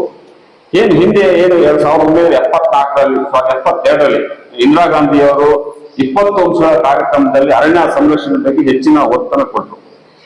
ಮೈಸೂರು ಮಂಡ್ಯ ಭಾಗದಲ್ಲಿ ಹೊಸ ಕೃಷಿ ಪದ್ಧತಿ, ಒಂದು ಕಡೆ 10 ವರ್ಷ ಸಾಗುವಳಿ ಮಾಡಿದ ನಂತರ ಕಾಡನ್ನು ಕಡಿದು ಹೊಸ ಸಾಗುವಳಿ ಮಾಡುವ ಪ್ರಕ್ರಿಯೆಗಳಿಗೆಲ್ಲ ನಿರ್ಬಂಧ ಮಾಡಿದ್ರು. ಅಂತ ಗಟ್ಟಿ ನಿರ್ಧಾರಗಳನ್ನ ತಗೊಂಡು ಕಾಡನ್ನ ಸಂರಕ್ಷಣೆ ಮಾಡುವ ಉದ್ದೇಶದಿಂದ ತೀರ್ಮಾನವನ್ನು ತಗೊಳ್ಬಹುದು, ಅವರ ಗೌರವಿಸ್ತೀವಿ. ಆದರೆ ಇಂಥ ಒಂದು ಸಾರ್ವಜನಿಕರಿಗೆ ಅನಗತ್ಯವಾಗಿ ಕಿರುಕುಳ ಕೊಡುವುದನ್ನು ಇಲಾಖೆ ಸಹಿಸುವುದಿಲ್ಲ. ಅಂತಹವರ ವಿರುದ್ಧ ಕಟ್ಟುನಿಟ್ಟಿನ ಕ್ರಮ ಕೈಗೊಳ್ಳಲಾಗುತ್ತದೆ ಎಂದು ಡಿವೈಎಸ್ಪಿ ಗೋಪಾಲಕೃಷ್ಣ ಟಿ ನಾಯಕ್ ತಿಳಿಸಿದರು. ಸಾಗರದ ಶಾರದಾಂಬ ಸಭಾಭವನದಲ್ಲಿ ಶುಕ್ರವಾರ ಪೊಲೀಸ್ ಇಲಾಖೆಯಿಂದ ಏರ್ಪಡಿಸಿದ್ದ ಮನೆ ಮನೆಗೆ ಪೊಲೀಸ್ ಕಾರ್ಯಕ್ರಮ ಉದ್ಘಾಟನಾ ಕಾರ್ಯಕ್ರಮದಲ್ಲಿ ಅವರು ಪಾಲ್ಗೊಂಡು ಮಾತನಾಡುತ್ತಿದ್ದರು. ನಗರಸಭಾ ಅಧ್ಯಕ್ಷೆ ಮೈತ್ರಿ ವಿ ಪಾಟೀಲ್, ನಗರಸಭಾ ಉಪಾಧ್ಯಕ್ಷೆ ಸವಿತಾ ವಾಸು, ರೈತ ಸಂಘದ ಜಿಲ್ಲಾಧ್ಯಕ್ಷ ದಿನೇಶ್ ಶ್ರವಾಳ ಮಾತನಾಡಿದರು. ನಗರ ಠಾಣೆ ವೃತ್ತ ನಿರೀಕ್ಷಕ ಪೂವಯ್ಯ ರಾಥೋಡ್, ಗ್ರಾಮಾಂತರ ಠಾಣೆ ವೃತ್ತ ನಿರೀಕ್ಷಕ ಮಹಾಬಲೇಶ್ವರ್ ನಾಯ್ಕ್ ಇನ್ನಿತರರು ಹಾಜರಿದ್ದರು. ಪತ್ರಿಕಾ ಮಿತ್ರರಲ್ಲಿ ಒಂದು ವಿನಂತಿ ಮಾಡ್ತಾ ಇದ್ದೀನಿ ಅಂತ ಹೇಳಿದ್ರೆ, ಈಗ ಕಳೆದ 2 ವರ್ಷದಲ್ಲಿ ನಾನು ಸಾಗರದಲ್ಲಿದ್ದೀನಿ. ಮೇ ಬಿ ನಾನು ಟೈಮ್ ಮುಗಿತಾ ಬಂದಿದೆ ಸಾಗರವನ್ನು ಬಿಟ್ಟು ಹೋಗ್ಬೇಕು. ಆದರೆ ನನಗೆ ಸಾಗರದಲ್ಲಿ ಇನ್ನೂ ಅತಿ ಖುಷಿ ಕೊಟ್ಟಿಲ್ಲ. ಒಂದಂದ್ರೆ ನನಗೆ ಇನ್ನೂ ಪಡ್ಡೆಗಳನ್ನು ಮೆಟ್ಟಲೇಬೇಕಾದಂಥ ಅನಿವಾರ್ಯತೆ ತಿಳ್ಕೊಂಡಿದ್ದೀನಿ. ಕಳೆದ 2 ವರ್ಷದಲ್ಲಿ ಯಾರು ಸಾರ್ವಜನಿಕ ಸ್ಥಳದಲ್ಲಿ ಅನಾವಶ್ಯಕ ಸಬ್ಜೆಕ್ಟ್ ಪ್ರಾಬ್ಲಮ್ ಕ್ರಿಯೇಟ್ ಮಾಡಿದ್ದಾರೆ, ಮೇ ಬಿ ಕ್ರ್ಯಾಕರ್ಗಳನ್ನ ಹಿಡ್ಕೊಂಡು ಬೇಡದ ಕಡೆ ಇದು ಮಾಡೋದು, ಪೊಲೀಸರು ಜಗಳ ತೆಗೆದಾರೆ, ಅಥವಾ ಪೊಲೀಸರ ಹತ್ರ ಅನಾವಶ್ಯಕ ಯಾವುದು ಕಾರಣದಲ್ಲಿ ಜಿದ್ದಾಜಿದ್ದಿಗಿಳಿದ್ದಾರೆ. ಮೇ ಬಿ ನಾನು ಹೇಳ್ಬೇಕಂದ್ರೆ ಉದಾಹರಣೆಗೆ ನಮ್ಮ ರೈತ ಸಂಘದವರೆಗೂ ನಮ್ಗೆ ಕೆಲವೊಂದು ಸಾರಿ ಏನೋ ಒಂಥರ ವಾಗ್ಯ ಆಗುತ್ತೆ. ಬಟ್ ಅವ್ರದ್ದು ಉದ್ದೇಶ ಇರ್ತದೆ. ಅವ್ರು ಯಾವುದೋ ಒಂದು ರೈತರ ಹೋರಾಟಕ್ಕೋ ಯಾವುದೋ ಒಂದು ಒಳ್ಳೆಯ ಉದ್ದೇಶದ ಹೋರಾಟ ಮಾಡಿ ನಾವು ಅದನ್ನು ಸಹಿಸ್ಕೊಳ್ತೀವಿ. ಏನು ಇಲ್ಲದೇನೆ, ಯಾರಿಗೂ ಇದಿಲ್ಲದೇನೆ ಸಾರ್ವಜನಿಕ ಸ್ಥಳದಲ್ಲಿ ಬಂದು ರಂಪಾರೋಟ ಮಾಡುವಂಥ ಪ್ರವೃತ್ತಿ ಕೆಲವು ಯೂತ್ಸ್ ಇದ್ದಾರೆ. ಈಗ ಅಂಥವ್ರನ್ನು ಈಗಾಗಲೇ 100 ಮಂದಿನ ಐಡೆಂಟಿಫೈ ಮಾಡಿದ್ದೀವಿ. ಪ್ರತಿಯೊಬ್ಬರ ಮೇಲೂ ಕ್ರಮ ಹಾಗೆ ಆಗ್ತದೆ. ಯಾರ ಉದ್ದೇಶ ಇದೆ, ಒಂದು ಹೋರಾಟಗಾರರಾಗಿರ್ಬೋದು ಅಥವಾ ಯಾವುದೋ ಒಂದು ನಮ್ಮ ಸಾರ್ವಜನಿಕ ಅಥವಾ ನಮ್ಮ ಮಾಧ್ಯಮದಲ್ಲಿರ್ಬೋದು, ಅವರು ಯಾವುದೋ ಒಂದು ಉದ್ದೇಶ ಇಟ್ಕೊಂಡು ಕೆಲಸ ಮಾಡ್ತಾ ಇದ್ದಾರೆ. ನಾವು ಅದನ್ನು ಕೆಟ್ಟದ್ದು ಹೇಳಲಿಕ್ಕಾಗಲ್ಲ ಅಥವಾ ಮಾಡೋದು ಸರಿಯಾಗಿರ್ತದೆ. ಆದರೆ ಏನು ಕಾರಣದಿಂದ ಮಾಡಿದವರು ಈಗಾಗಲೇ ಐಡೆಂಟಿಫೈ ಆಗಿದ್ದಾರೆ. ಈ ಸಂದೇಶ ಏನು ಕೊಡ್ತಾ ಇದ್ದಾರೆ ಅಂದರೆ, ಈ ವರ್ಷ ಏನಾದರೂ ಯಾವುದೇ ಒಂದು ಕಂಬಸ್ಟಿವ್ ಅಥವಾ ಯಾವುದೋ ಒಂದು ಅಪಾಯಕಾರಿಯಾದ ವಸ್ತುವಿನೊಂದಿಗೆ ಸಾರ್ವಜನಿಕರ ಸ್ಥಳದಲ್ಲಿ ಮಕ್ಕಳ ಮುಂದೆ ನೀವೇನು ಅಪಾಯ ಮಾಡಿದ್ರೆ IPC ಸೆಕ್ಷನ್ 286 ಅಥವಾ BNS ನಲ್ಲಿ ನಾನು ಈ ಸರಿ ಕೇಸ್ ಮಾಡ್ತಾ ಇದ್ದೀನಿ ಅನ್ನೋದನ್ನು ಹೇಳ್ತಾ ಇದ್ದೀನಿ. ಯಾಕಂದ್ರೆ ನಮ್ಮ ಮತ್ತೆ ಇದನ್ನೆಲ್ಲ ಕೊನೆಯಲ್ಲಿ ನಾವು ಇಲ್ಲಿಂದ ಹೋಗ್ಬೇಕಿದ್ರೆ ಅಟ್ಲೀಸ್ಟ್ ಮತ್ತು 3-4 ವರ್ಷ ಇಲ್ಲಿ ಲಾ ಆ್ಯಂಡ್ ಆರ್ಡರ್ ರಿಲೇಟೆಡ್ ಸಮಸ್ಯೆನೇ ಇರಬಾರ್ದು ಅನ್ನೋದು ನನ್ನ ಒಂದು ಅನಿಸಿಕೆ ಇದೆ. ಅದನ್ನು ಮಾಡ್ತೀವಂತ ಈಗ ಹೇಳ್ತಾ ಇದ್ದೀನಿ. ಇದು ನಾನು ಎಕ್ಸ್ಟ್ರಾ ಒಂದು ಮಾತಾಡ್ಬಿಟ್ಟಿದ್ದೀನಿ. ಒಟ್ಟಾರೆಯಾಗಿ ನಮ್ಮ ಉದ್ದೇಶ ಇದ್ದೀನಿ. ಕೊನೆಯಲ್ಲಿ ಆದರೂ ಸಹ ಟ್ರಾಫಿಕ್ ಬಗ್ಗೆ ನಮ್ಮ ಮಾಧ್ಯಮದವರು ಹೇಳಿದ್ರು, ಗುಂಡಿಗಳು ಬಿದ್ದಿದೆ ಅಂತ. ಮಳೆ ಆದ್ರಿಂದ ಸ್ವಲ್ಪ ಲೇಟ್ ಆಗ್ತಾ ಇದೆ ಅಂತೆ. ಮಳೆ ಮುಗಿತಾ ಇದ್ದಾಗ ಈವನ್ ನಗರಸಭೆ ಇರ್ಬೋದು, ಇವನ್ ನ್ಯಾಷನಲ್ ಹೈವೇದ್ರಿಗೂ ನಾನು ಮಾತಾಡಿದ್ದೀವಿ. ಅವರು ಪಕ್ಕದಲ್ಲಿ ಪಾರ್ಕಿಂಗ್ ಪ್ಲೇಸ್ ಮಾಡ್ತೀವಿ ಅಂತ ಹೇಳಿದ್ದಾರೆ. ಬಟ್ ಇದೊಂದು ನೆಕ್ಸ್ಟ್ ಯಾವ್ದಾದ್ರು ಒಂದು ವೇದಿಕೆಯಲ್ಲಿ ಮೇ ಬಿ ನಗರಸಭಾ ಮೀಟಿಂಗ್ ಇರ್ಬೋದು, ಬೇರೆ ಮೀಟಿಂಗ್ ಇರ್ಬೋದು, ಇಲ್ಲಿ ಏನಾಗಿದೆ, ತಾಕತ್ತಿದ್ದ ಒಂದು ವೆಹಿಕಲ್ಗಳು ಎಲ್ಲಿ ಬೇಕಲ್ಲಿ ನಿಲ್ತಾ ಇರ್ತದೆ. ಶಕ್ತಿ ಅವನ ಹತ್ರ ಇಲ್ಲ, ಭಯ ಯಾರಿದೆ ಅಥವಾ ಕಾನೂನಿಗೆ ಯಾರು ಇರ್ತಾನೆ, ಅವನು ಯಾರು ನಿಲ್ಲಿಕ್ಕೆ ಹೋಗ್ತಾ ಇಲ್ಲ. ಅದಕ್ಕೇನಾಗಿದೆ, ಸರಿಯಾದಂಥ ಪಾರ್ಕಿಂಗ್ ಸ್ಥಳಗಳು ಐಡೆಂಟಿಫಿಕೇಶನ್ ಆಗಿಲ್ಲ. ಯಾವ ಜಾಗದಲ್ಲಿ ಆಟೋ ರಿಕ್ಷಾ ನಿಲ್ಲಬೇಕು, ಎಲ್ಲಿ ಮ್ಯಾಕ್ಸಿ ಕ್ಯಾಬ್ಗಳು ನಿಲ್ಲಬೇಕು, ಎಲ್ಲಿ ಬಸ್ಗಳು ನಿಲ್ಲಬೇಕು ಅನ್ನೋದಾಗುತ್ತೆ. ನಾನು ನೋಡ್ತಾ ಇರ್ತೇನೆ, ಬಸ್ಗಳಿಗೆ ಕೆಲವೊಂದು ಕಡೆ ಕೇರ್ಲೆಸ್ ಆಗಿ ಎಲ್ಲಿ ಬೇಕಲ್ಲಿ ನಿಲ್ಲಿಸ್ತಾನೆ, ಎಲ್ಲಿ ಬೇಕಲ್ಲಿ ಓವರ್ಟೇಕ್ ಮಾಡ್ತಾರೆ. ಅದಕ್ಕೆ ನಮ್ಮವ್ರಿಗೆ ನಾನು ಹೇಳಿದ್ದೀನಿ, ಅದು ಯಾವುದೇ ಇಲಾಖೆ ಇರಲಿ, ಸರ್ಕಾರಿ ಇಲಾಖೆ ಇರಲಿ, ನಂದೇ ಇಲಾಖೆ ಇರಲಿ, ಅಥವಾ KSRTC ಇರಲಿ, ಪ್ರೈವೇಟ್ ಇರಲಿ, ಪಬ್ಲಿಕ್, ಕಾನೂನು ಒಂದೇನೆ. ಯಾರೇ ಓಪನ್ ಪ್ಲೇಸ್ನಲ್ಲಿ ವೈಲೇಷನ್ ಮಾಡಿದ್ರೆ ಸಿಕ್ಟ್ ಆಗಬೇಕಂತೇಳಿ ಈಗಾಗಲೇ ನಾನು 15-20 ಕೇಸ್ ರಿಸಲ್ಟ್ ದಾಖಲು ಮಾಡಿದ್ದೀವಿ. ಇಷ್ಟೇನೆ ವೆಹಿಕಲ್ ಸಂಖ್ಯೆ ಹೆಚ್ಚಾಗಿದೆ, ಪ್ರತಿ ದಿವಸ ನಾವು ದಂಡ ಹಾಕ್ತಾ ಇದ್ದೀವಿ. ಅದ್ರ ಜೊತೆ ಒಂದು ರಿಕ್ವೆಸ್ಟ್ ಮಾಡ್ತಾ ಇದ್ದೀನಿ, ಎಲ್ಲಿ ನಿಜವಾಗ್ಲೂ ನ್ಯೂಸೆನ್ಸ್ ಆಗಿ ಅಪಾಯಕಾರಿಯಾಗಿ ಯಾರಾದರೂ ವಾಹನ ನಿಲ್ಸ್ಕೊಂಡು ಹೋಗಿದ್ರೆ ಅದರ ಫೋಟೋ ಹೊಡೆದು ಆ ಫೋಟೋ ನಮಗೆ ಕಳಿಸ್ಕೊಟ್ರೆ ಸಾಕು, ಇಮಿಡಿಯೇಟ್ ಆಗಿ ಅದರಿಂದ ಆ್ಯಕ್ಷನ್ ಆಗ್ತಂತ ಮೊದಲು ಹೇಳಿದ್ದೀನಿ, ಇನ್ನೂ ಆ್ಯಕ್ಷನ್ ಮಾಡ್ತೀನಿ ಅಂತ ಹೇಳ್ತಾ ಇದ್ದೀನಿ. ಮತ್ತೆ ಇವಾಗ ಎಲ್ಲ ವಿಷಯವನ್ನು ಅವರು ತಿಳಿಸಿದ್ದಾರೆ. ದಿನೇಶ್ ಶಿರ್ವಾಳ ಅವರು ಹೇಳಿದ್ರು, ನಾವು ಪೊಲೀಸ್ ಜೊತೆ ಹೇಗ್ ನಡ್ಕೊಳ್ತೀವಿ, ಅವರು ನಮ್ಮ ಜೊತೆ ಹೇಗ್ ನಡ್ಕೊಳ್ತಾರೆ ಅನ್ನೋದು ಮುಖ್ಯವಾಗಿರ್ತದೆ. ಜನಪ್ರಿಯಾಗಿ ನಾವು ಇರ್ಬೇಕು ಅನ್ನೋದು ಸತ್ಯ. ಈಗ ಪೊಲೀಸ್ ಅಂದ ತಕ್ಷಣ ಅವರಿಗೂ ಕೂಡ ಅವ್ರದೇ ಆದಂತಹ ಕೆಲಸದ ಒತ್ತಡದಲ್ಲಿ ಇರ್ತಾರೆ. ನಾವು ಹೇಳಿದ ತಕ್ಷಣ ಬರ್ತಕ್ಕಂಥವ್ರು, ನಮ್ಮ ಎಲ್ಲ ಒಂದು ಸಮಸ್ಯೆಗೆ ಪರಿಹಾರವನ್ನ ನೀಡ್ತಕ್ಕಂಥವ್ರು ಆ ಪೊಲೀಸ್ ಇಲಾಖೆಯವರು. ನಮಗೆ ಇವತ್ತು ನಾವು ಸ್ವತಂತ್ರವಾಗಿ ಇದ್ದೀವಿ, ಚೆನ್ನಾಗಿದ್ದೀವಿ ಅಂದ್ರೆ ಅವರು ಕೊಡ್ತಕ್ಕಂಥ ರಕ್ಷಣೆ ನಮ್ ಜೊತೆಗಿರ್ತದೆ. ಎಲ್ಲೋ ಒಂದೊಂದು ವ್ಯತ್ಯಾಸಗಳಾಗ್ತದೆ. ಆ ಸಂದರ್ಭದಲ್ಲಿ ನಾವು ಕೂಡ ಅವ್ರಿಗೆ ಪ್ರೋತ್ಸಾಹವನ್ನ ಕೊಡುವಂತ ಕೆಲಸಗಳು ನಡಿಬೇಕು. ಪೊಲೀಸ್ ಅಂದ ತಕ್ಷಣ ಭಯ ಇದೆ, ಆ ಭಯವನ್ನ ಹೋಗಲಾಡಿಸ್ಬೇಕು ಅಂತ ಹೇಳಿ ಈಗ ಮನೆ ಮನೆ ಪೊಲೀಸ್ ಅನ್ನುವ ಒಂದು ಕಾರ್ಯಕ್ರಮವನ್ನ ಆಯೋಜನೆ ಮಾಡಿದ್ದಾರೆ. ಇದು ನಿಜವಾಗ್ಲೂ ಹೆಮ್ಮೆ ಪಡ್ತಕ್ಕಂಥ ವಿಷಯ. ಪೊಲೀಸ್ ಇಲಾಖೆಯಿಂದ ನಮ್ಮ ಸಮಾಜಕ್ಕೆ ಉತ್ತಮವಾದ ಏನಾದ್ರೂ ಒಂದು ಸೌಲಭ್ಯ ದೊರೀತಾ ಇದೆ, ಅವರ ಒಂದು ಸೇವೆ ದೊರೀತಾ ಇದೆ ಅಂದ್ರೆ ಅದನ್ನು ನಾವು ನಿಜವಾಗ್ಲೂ ಸ್ಮರಿಸಲೇಬೇಕು. ಎಲ್ಲೇ ಒಂದು ಸಮಸ್ಯೆ ಆದಾಗ ನಾವು ಮೊದಲು ತಿಳಿಸೋದು ಪೊಲೀಸ್ ಇಲಾಖೆಗೆ. ಇಂತಹ ಸಮಸ್ಯೆಯನ್ನ ಬಗೆಹರಿಸಿಕೊಂಡು ಬರ್ತಿರೋದು ನಿಮ್ಮ ಇಲಾಖೆ ಸರ್. ನಿಮ್ಮ ಇಲಾಖೆಯ ಕರ್ತವ್ಯಕ್ಕೆ ನಮ್ಮ ಒಂದು ವಂದನೆ, ಅಭಿನಂದನೆಗಳನ್ನ ಸಲ್ಲಿಸ್ತೇನೆ. ಅದೇ ರೀತಿ ಈಗ ನಮ್ಮ ಸಾಗರದ ವ್ಯಾಪ್ತಿಯಲ್ಲಿ ತುಂಬಾ ಸಮಸ್ಯೆಗಳಿದೆ ಸರ್. ಅದಕ್ಕೂ ಕೂಡ ನೀವು ಒಂಚೂರು ನಮ್ ಜೊತೆಗೆ ಕೈ ಜೋಡಿಸ್ಬೇಕು ಅಂತ ಹೇಳ್ಬಿಟ್ಟು ನಾನು ಮುಖಾಂತರ ಮನವಿ ಮಾಡ್ತೇನೆ. ವೆಹಿಕಲ್ಗಳನ್ನ ಒಂದು ಕಡೆ ಪಾರ್ಕಿಂಗ್ ಮಾಡಬೇಕು ಅಂತ ಹೇಳಿ ಒಂದು ರೂಲ್ಸ್ ಅನ್ನ ಇರ್ತದೆ, ಆದ್ರೆ ಎರಡೂ ಕಡೆ ನಿಲ್ಲಿಸುವಂತಹ ಕಾರ್ಯಗಳನ್ನ ಅವ್ರು ಮಾಡ್ತಿದ್ದಾರೆ. ಹಾಗಾಗಿ ಇಲಾಖೆಯವರು ಅದ್ರ ಬಗ್ಗೆ ಒಂಚೂರು ಗಮನ ಹರಿಸಿ ನಮಗೆ ಪ್ರತಿ ಸರಿ ನಗರಸಭೆಗೆ ಫೋನ್ ಮಾಡ್ತಾರೆ. ಈ ಒಂದು ತೊಂದರೆಗಳನ್ನ ಕೂಡ ನೀವು ಕೂಡ ಬಗೆಹರಿಸಿಕೊಡ್ಬೇಕು ಅಂತ ಹೇಳಿ ನಾನು ಮುಖಾಂತರ ಕೇಳ್ತೇನೆ. ಮತ್ತೆ ಎಲ್ಲಾ ಚಿಕ್ಕ ಮಕ್ಕಳಿಂದ ಒಂದು ಎಲ್ಲ ಕಡೆಯಿಂದ ನಮಗೆ ಪೋಷಕರಿಂದ ಫೋನ್ ಬರ್ತಾ ಇದೆ, ಮಕ್ಕಳು ಡ್ರಗ್ಸ್ ಗೆ ಎಡಿಕ್ಟ್ ಆಗ್ತಾ ಇದ್ದಾರೆ ಅಂತ ಹೇಳಿ. ಆ ಡ್ರಗ್ಸ್ ಮಾಫಿಯಾ ಒಂಚೂರು ಎಲ್ಲೆಲ್ಲೇ ಜಾಸ್ತಿ ಆಗಿದೆ ಮೇಡಮ್. ಹೇಳಿದ್ರೆ ಇದು ಗಾಂಜಾ ಮಾಫಿಯಾನು ಜಾಸ್ತಿ ಆಗ್ತಾ ಇದೆ. ನಮ್ಗೆ ವಾರ ವ್ಯಾಪ್ತಿಯಲ್ಲಿ ಕಂಪ್ಲೇಂಟ್ ಬರ್ತಾ ಇದೆ. ಮನೆ ಮನೆ ಜಗಳ ಇರ್ಬೋದು, ಆಸ್ತಿ ಜಗಳ ಇರ್ಬೋದು, ಗಂಡ ಹೆಂಡತಿ ಜಗಳ ಇರ್ಬೋದು. ನಮ್ಗೆ ಬೇಗ ಹತ್ತಿರದಲ್ಲಿ ನಾವು ಇರ್ತೀವಲ್ಲ, ನಮ್ಗೆ ಫೋನ್ ಮಾಡ್ತಾರೆ. ಹಾಗೆ ಹೇಗಿದ್ದು ಸರ್ ಹೇಳ್ತಿದ್ದಾರೆ, ಈಗ ಮನೆ ಮನೆಗೂ ಪೊಲೀಸ್ ಬರ್ತಾರೆ. ಹಾಗೆ ಏನಾದ್ರೂ ಸಮಸ್ಯೆ ಬಂದವಾಗ 112ಗೆ ಕಾಲ್ ಮಾಡ್ಬೇಕು ಅಂತ. ಕೆಲವರು ವಯಸ್ಸಾದವ್ರಿಗೆ ಗೊತ್ತಾಗಲ್ಲ ಅದ್ರ ಬಗ್ಗೆ ಏನ್ ಹೇಳ್ಬೇಕು. ಪೊಲೀಸ್ ಅಂದ್ರೆ ಭಯ ಪಡ್ತಾರೆ. ಆದ್ರೆ ಮನೆ ವಾತಾವರಣ ಅವ್ರಿಗೆ ತುಂಬಾ ಭಯ ಇದೆ. ನಮ್ಗೆ ಒಂದ್ 2-3 ಕೇಸ್ ಬಂದಿತ್ತು ಮನೆ ಹತ್ರ. ನಾನು ಅವ್ರಿಗೆ ಸಮಾಧಾನ ಪಡ್ಕೊಂಡು ಆಮೇಲೆ ಪೊಲೀಸರಿಗೆ ಫೋನ್ ಮಾಡಿ ಇವರು ಸಹಕರಿಸಿದ್ದಾರೆ. ಈಗ ಕೆಲಸ ಜಾಸ್ತಿ ಆಗ್ತಿದೆ, ದಿನ ದಿನ ಕಂಪ್ಲೇಂಟ್ಗಳು ಜಾಸ್ತಿ ಆಗಿದೆ. ಆದ್ರೆ ಕೆಲಸ ಮಾಡೋರ ಸಂಖ್ಯೆ ಎಷ್ಟಿದೆ ಸರ್ ಇವಾಗ? ಎಷ್ಟೊಂದು 20 ನನಗೆ ಗೊತ್ತಿದೆ ಅಂದ್ರೆ ಒಂದು 20 ವರ್ಷದಿಂದ ಎಷ್ಟು ಜನಸಂಖ್ಯೆ ಇದ್ದಾರೆ, ಇವಾಗಲೂ ಕರ್ತವ್ಯಕ್ಕೆ ಅಷ್ಟೇ ಜನಸಂಖ್ಯೆ ಇದ್ದಾರೆ. ಕರ್ತವ್ಯಕ್ಕೆ ನಮ್ಗೆ ಜನರು ಕಡಿಮೆ ಆಗ್ತಾ ಇದ್ದಾರೆ.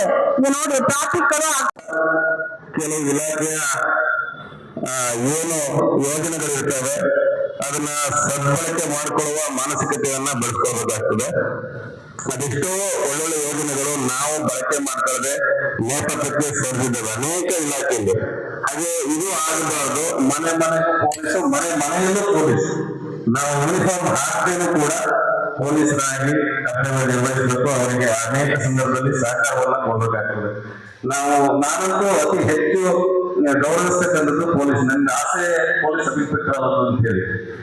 ಆದ್ರೂ ಕೂಡ ಕೆಲವು ಸರಿ ಕೆಲವು ಕಹಿ ಘಟನೆಗಳು ನಡೆದ್ಬಿಡ್ತವೆ. ನನ್ನ ಜೀವನದಲ್ಲೂ ಒಂದು ಅತ್ಯಂತ ಹೆಚ್ಚು ಗೌರವದಲ್ಲಿ ಒಂದು ಕಹಿ ಘಟನೆ ಇಲ್ಲೇ ಸಾಗರದಲ್ಲಿ ನಡೆದಿತ್ತು. ನಾನು ಬೆಂಗಳೂರಿನಲ್ಲಿದ್ದೆ. ಬೆಂಗಳೂರಿಂದ ಇಲ್ಲಿ ಯಾವ ಸ್ನೇಹಿತರು ನಾವೆಲ್ಲ ಸೇರಿ ಬರ್ಬೇಕಾಗಿತ್ತು. ಈ ಮಂಜುನಾಥ ಗಾರ್ಮೆಂಟ್ಸ್ ಹತ್ರ ನಮ್ಮ ಹತ್ರ ಇರೋದು ಒಂದೇ ಬೈಕು 3 ಜನ ಇದೆ. ಪೊಲೀಸ್ ಠಾಣೆ ದಾಟೋಗ್ಬೇಕಲ್ಲ, ಹಾಗಾಗಿ ನಾವಿಬ್ರು ಅಲ್ಲೇ ಇಟ್ಕೊಂಡು ಅವನನ್ನು ಕಳ್ಸಿದ್ವಿ. ಮುಂದೆ ಹೋಗಪ್ಪ ಠಾಣೆ ದಾಟಿ ಹೋಗ್ಬೇಕು ಗೌರವದಿಂದ ಅಂತೇಳಿ ನಾವು ನಡ್ಕೊಂಡು ಬಂದ್ವಿ. ಪ್ರವಾಸಿ ಹೋಗ್ಲ ಹತ್ರ ಅಲ್ಲಿ ಹತ್ತಕ್ಕೆ ಹೋದ್ವಿ. ಅಲ್ಲಿ ಇವ್ರ ಸಿಬ್ಬಂದಿ ಯಾರೋ ಇದ್ರು ಅವಾಗ ಯೋಗ ನಾಯಕ ಅಂತ ಹೇಳಿ.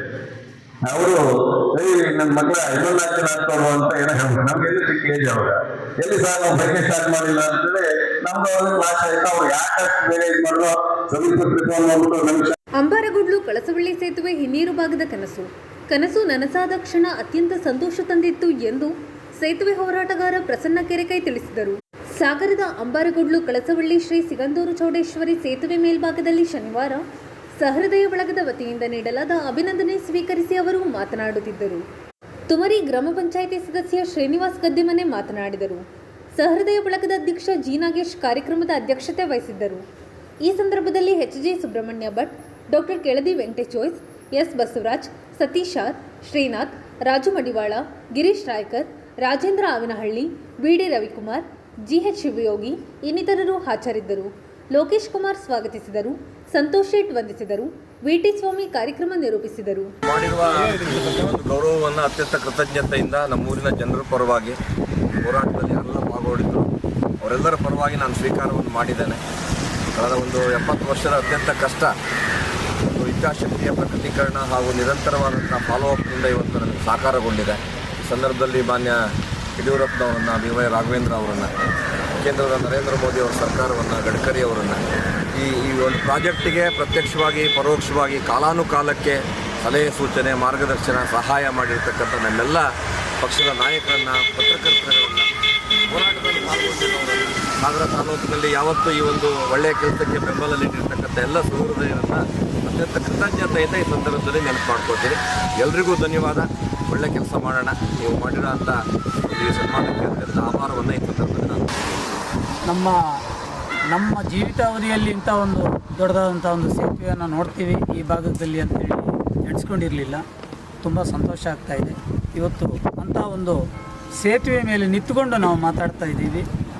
ನಾವು ಇಷ್ಟು ದಿವಸ ಲಾಂಚಿನಲ್ಲಿ ಮಾತಾಡ್ತಾ ಇದ್ವಿ, ಆದರೆ ಇವತ್ತು ಇಂಥ ಬೃಹತ್ತಾದ ಇರ್ತಕ್ಕಂಥ ಸೇತುವೆ ಮೇಲೆ ನಿಂತ್ಕೊಂಡು ಮಾತಾಡ್ತಾ ಇದ್ದೀವಿ ಅಂತಂದರೆ ಈ ಭಾಗದ ಜನರ ಒಂದು ಕಣ್ಣೀರೇನಿದೆ ಅದು ಇವಾಗ ಮುಕ್ತಾಯ ಆಗಿದೆ ಅಂಥೇಳಿ ನನಗನ್ನಿಸುತ್ತೆ.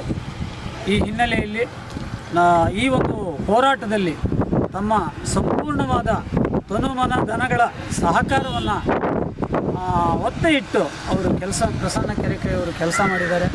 ಅವರೆಲ್ಲರಿಗೂ ಕೂಡ ಹಾಗೆಯೇ ಅವರ ಜೊತೆಗೆ ಸಂಸದರಾಗಿರ್ಬೋದು ಅಥವಾ ಯಡಿಯೂರಪ್ಪನವರು, ಕೇಂದ್ರ ಸರ್ಕಾರದ ಗಡ್ಕರಿ ಅವರು ಇರ್ಬೋದು ಮತ್ತು ಗೌರವಾನ್ವಿತ ಪ್ರಧಾನಮಂತ್ರಿಗಳಾದಂಥ ನರೇಂದ್ರ ಮೋದಿಯವರು ಸಂಪೂರ್ಣವಾದ ಸಹಕಾರವನ್ನು ಕೊಟ್ಟು ಈ ಒಂದು ಹಂತಕ್ಕೆ ಬಂದಿದೆ. ಅವೆಲ್ಲ ಆಸ್ಪತ್ರೆ ಬಗ್ಗೆ ಅಪಪ್ರಚಾರ ಮಾಡಬೇಡಿ. ಗುಣಮಟ್ಟದ ಆರೋಗ್ಯ ಸೇವೆ ಸರ್ಕಾರಿ ಆಸ್ಪತ್ರೆಯಲ್ಲಿ ಸಿಗುತ್ತಿದೆ ಎಂದು ಶಾಸಕ ಹಾಗೂ ಅರಣ್ಯ ಕೈಗಾರಿಕಾ ಅಭಿವೃದ್ಧಿ ನಿಗಮದ ಅಧ್ಯಕ್ಷ ಗೋಪಾಲಕೃಷ್ಣ ಬೇಳೂರು ತಿಳಿಸಿದರು. ಸಾಗರದ ಉಪವಿಭಾಗೀಯ ಆಸ್ಪತ್ರೆಯಲ್ಲಿ ಶುಕ್ರವಾರ ಆರೋಗ್ಯ ರಕ್ಷಾ ಸಮಿತಿ ಸಭೆಯ ಅಧ್ಯಕ್ಷತೆ ವಹಿಸಿ ಅವರು ಮಾತನಾಡುತ್ತಿದ್ದರು.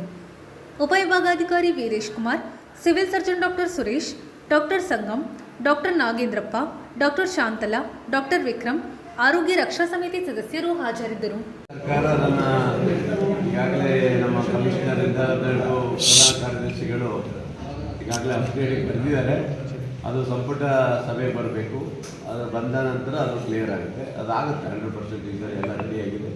ಅದು ಈ ಭಾಗದ ಜನರಿಗೆ ಭಾಳ ಪ್ರಮುಖವಾಗಿ ಮಾನ್ಯ ದಿನೇಶ್ ಗುಂಡೂರಾವರು ಇಲ್ಲಿ ಬಂದು ಭೇಟಿ ನೋಡಿದಾಗ ಈ ಆಸ್ಪತ್ರೆಯ ಒಂದು ವ್ಯವಸ್ಥೆಯನ್ನು ನೋಡಿ ಚೆನ್ನಾಗಿರೋದು ನೋಡಿ ಅಪ್ಗ್ರೇಡ್ ತರಬೇಕಂತ ಮಾಡಿದ್ದಾರೆ. ಇಲ್ಲಿ ಅಪ್ಗ್ರೇಡ್ ಮಾಡಿದರೆ ಮೆಗನ್ ಆಸ್ಪತ್ರೆಗೆ ಸ್ವಲ್ಪ ಕಮ್ಮಿ ಆಗ್ತದೆ.